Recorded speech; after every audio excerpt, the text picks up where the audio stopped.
We don't need you. I'm going to live with my lover, so get out of here. To me, his wife, feeding milk to our 1-month-old daughter, my husband coldly declared. He changed completely as soon as my father passed away. What do you mean? We have a baby. I don't need that monkey.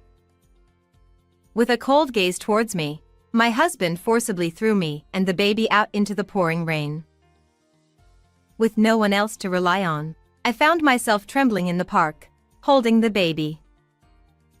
But it was my despised mother-in-law who came to my rescue in such a dire situation. Come on, let's fight back. My name is Anna, 32 years old. I supported my father, who was the president of a small family-owned company, as his secretary. I got married to Charlie, who was an employee there, and we had been living with my father in my hometown for 3 years. I'm shy and can't even talk to people on my own, but Charlie is outgoing and proactive. I was drawn to him, and it took only 6 months from dating to marriage.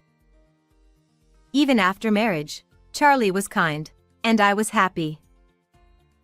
Little did I know it was all a facade. My mother passed away when I was young. But I never felt lonely because I received so much love from my father. However, it's not like I didn't want to depend on my mother, I just couldn't say it because I didn't want to hurt my father. So, I was looking forward to visiting Charlie's house before marriage. I imagined a kind mother-in-law, but she turned out to be surprisingly strict. She was a woman full of vitality, studying while being a housewife and passing difficult national exams, completely different from my gentle and quiet father-in-law. When I timidly greeted my mother-in-law.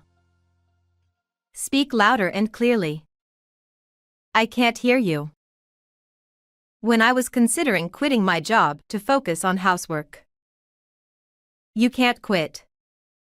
You learned management from your father, so it would be a waste. You can balance work and housework. Although it was Charlie to take over the company, my mother-in-law insisted that I shouldn't quit my job. Moreover, even when I helped with housework at my in-laws' house, harsh words were thrown at me. You're too passive. Being obedient is different from having your own opinion. Speak up for yourself. Every time I met my mother-in-law like this, I was scolded, and I became depressed, but Charlie comforted me. Sorry. My mom has always been nagging. I've been scolded a lot too. I have nothing but bad memories. We decided as a couple to keep our distance from my mother-in-law, and we didn't meet her after that. I thought I was fine as long as I had my kind father. However, about a year after we started living together, my father began to show signs of fatigue and started spending more time in his room.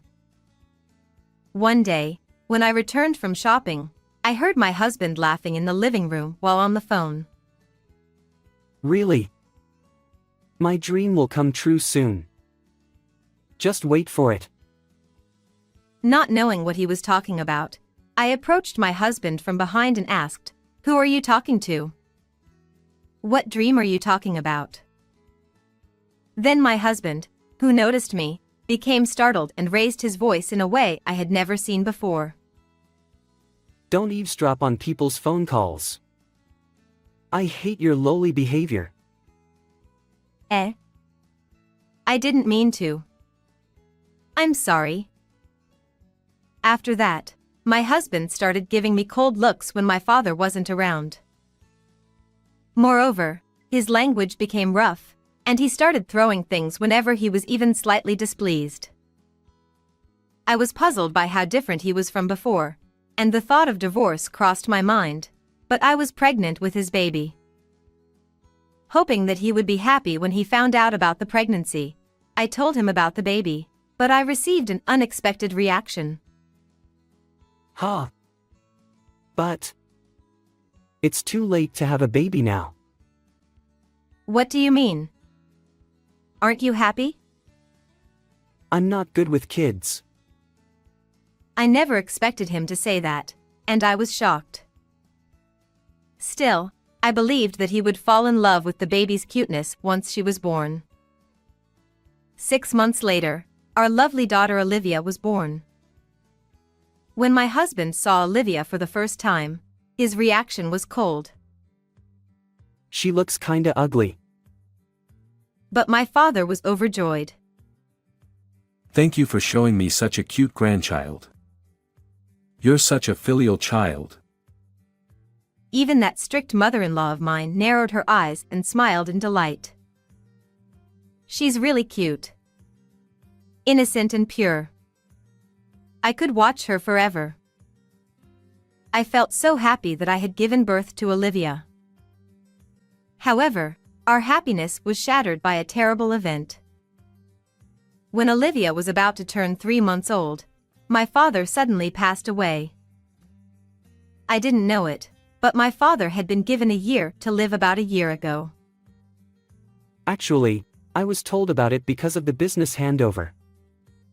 He asked me not to tell you because he didn't want you to be shocked, so he told me to keep it a secret. I see. He's always been an overprotective parent. That's why you turned into such a dependent daughter. Looking back now, my husband's words were cruel, but at that time, I didn't care about his insults towards my deceased father or me.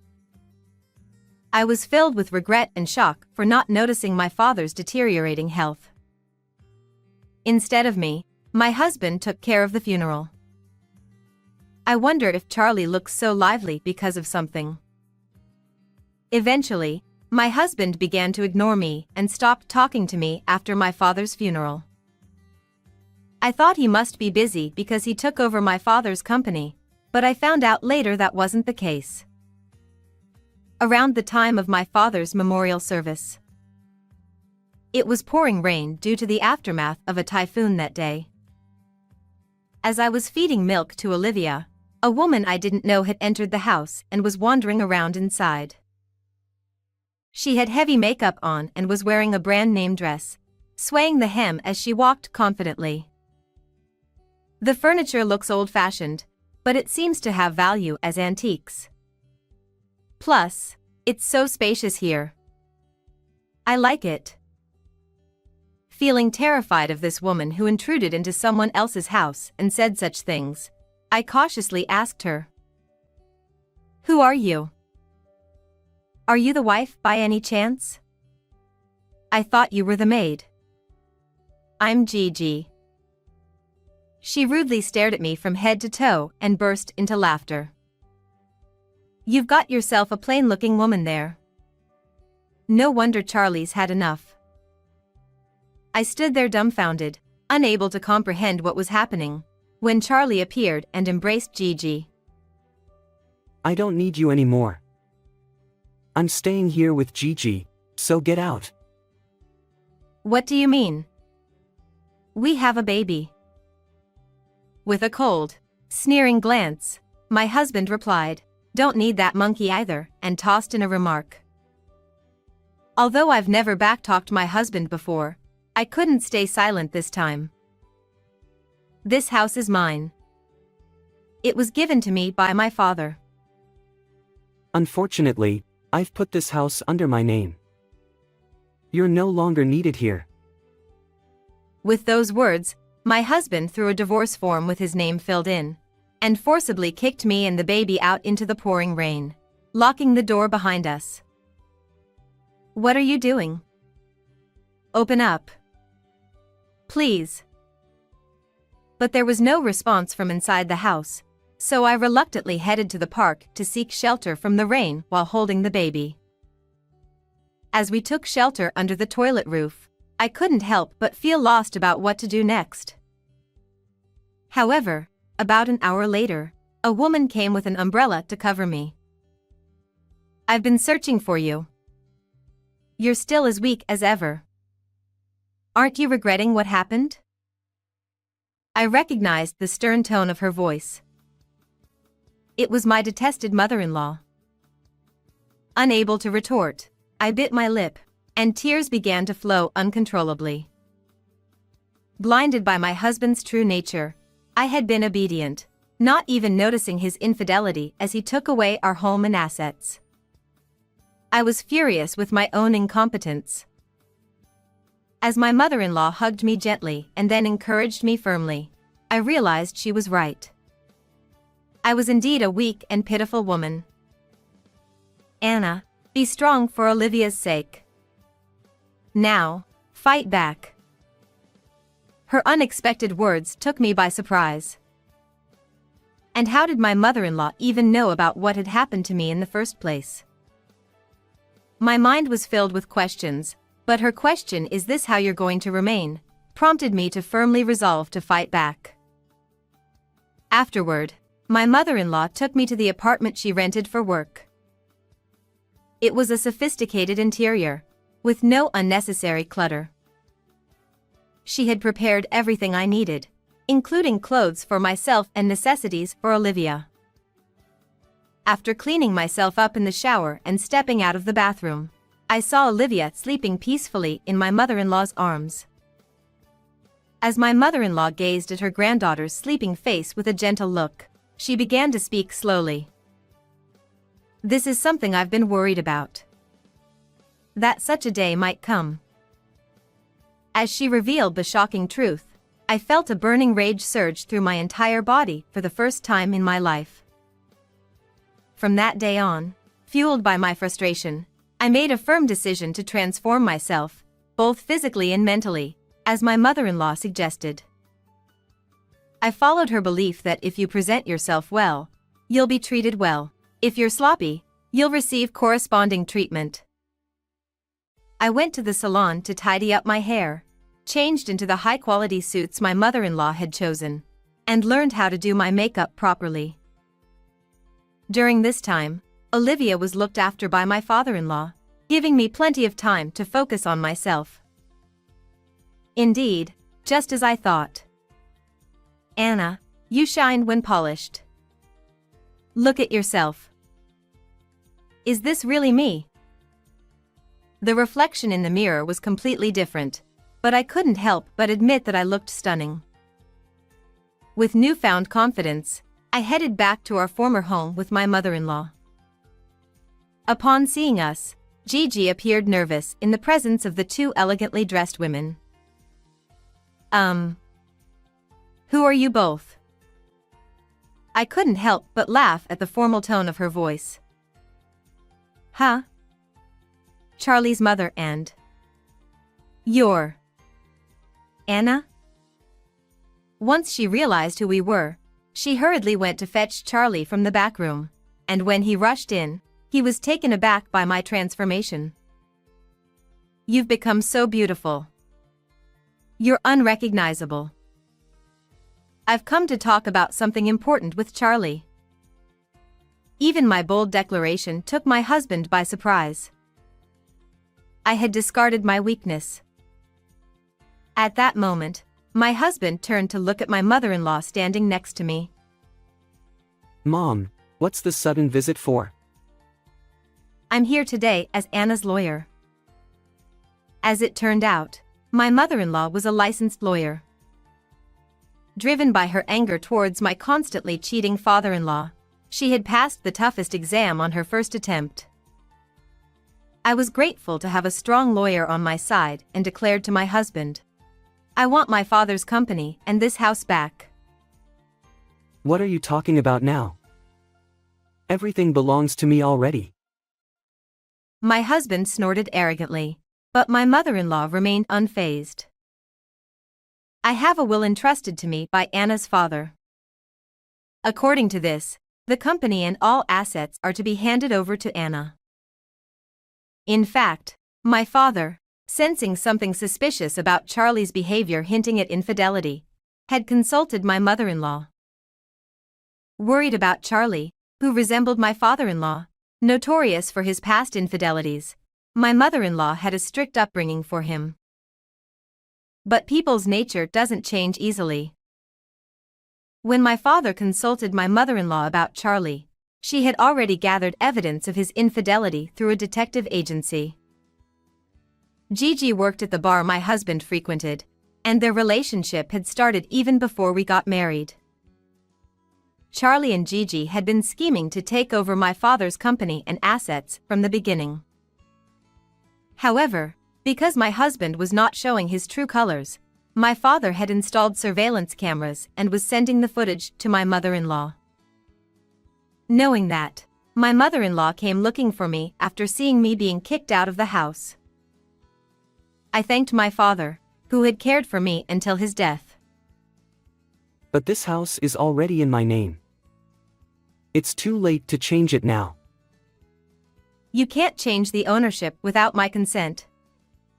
Did you forge documents with my seal without my permission? I'll sue you for this.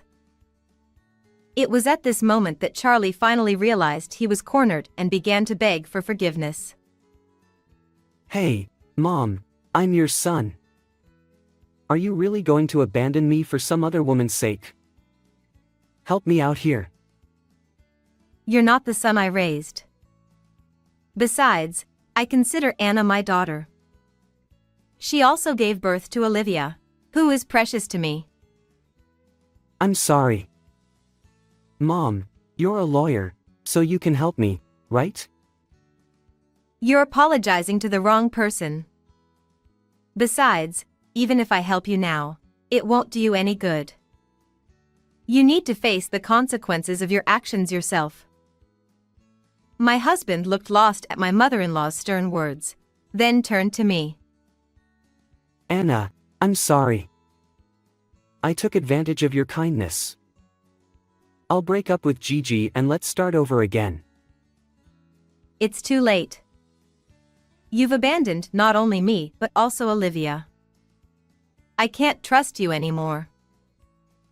Upon realizing that she was also being abandoned after hearing our conversation, Gigi became angry. Hey Charlie, are you trying to break up with me now?